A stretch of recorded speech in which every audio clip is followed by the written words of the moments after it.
सौंप दी। अब जब मणि सौंप दी सत्राजित को, अब किसी की चीज कोई और चोरी कर ले जाए, अब जिसने चोरी की ना हो, जिसपे आपने इल्जाम लगाया हो, और वो चीज ढूंढ कर ले आवे तो बड़ी शर्मिंदगी होती है ना। तो सत्राजित को बड़ी शर्मिंदगी हुई और हाथ जोड़कर निवेदन कर दिया, महाराज आप अब तो आप इस मणि को आप ही रखो, और एक निवेदन और है आपसे। क्या निवेदन है महाराज? निवेदन यह है कि हमारी बिटिया है सत्यभामा, आप उसको स्वीकार कर लो, और वैसे मणि नहीं लेना चाहते हो तो कोई बात नहीं है, पर दहेज में मणि ले लो। भगवान ने कहा हम दहेज के खिलाफ हैं, हमें दहेज नहीं चाहिए। यहाँ पर सत्राजित ने हाथ जोड़ दिए, महाराज हमारी बिटिया को स्वीकार करिए। तो तीसरा विवाह भगवान का किसके साथ हुआ? सत्यभामा जी को साथ हुआ। और मणि, यहाँ पर मणि दे दी सत्राजित को भगवान ने। और क्या हुआ कि एक सुधनवा नाम के व्यक्ति ने मणि को चुरा लिया, फिर भगवान ने आके उस मणि को वापस लिया, और ये अक्रूर जी के कहने पर ये किया था। तो सत्राजित को भगवान ने मारा और मणि अक्रूर जी को ही दे दी। महाराज जब से ये मणि आई है तब से कुछ ना कुछ बड़ी बड़ी घटनाएं हो रही हैं, इसलिए आप ही मणि को रखो, इसका विधिवत पूजन करो, और जो मणि से 2 बार सोना, 2 कुंतल सोना निकलेगा, उसे आप समाज के कार्यों में लगाओ। तो बड़ा सुंदर दर्शन यहाँ पर सत्यभामा जी के साथ भगवान का तीसरा विवाह हुआ। और चौथा विवाह भगवान का एक दिन की घटना है। भगवान अर्जुन के साथ यमुना जी के किनारे घूमते घूमते जा रहे थे। तो अर्जुन थोड़ा आगे बढ़े तो देखा एक देवी तपस्या कर रही है।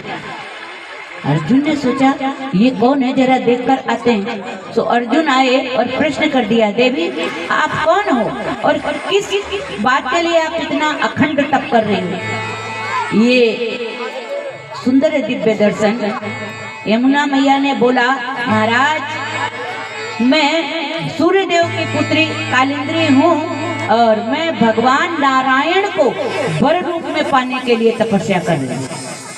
महाराज अर्जुन ने कहा वो तो अभी इस धराधाम पर कृष्ण के रूप में विचरण कर रहे हैं, और जरा मैं आपका अप्रोच लगा के आता हूँ। तो अर्जुन ने भगवान से कहा, भगवान प्रभु देखो आपको पाने के लिए ये मैया बड़ा व्रत अखंड साधना कर रही है, अखंड व्रती है, तो आपको इन पर दया करनी चाहिए।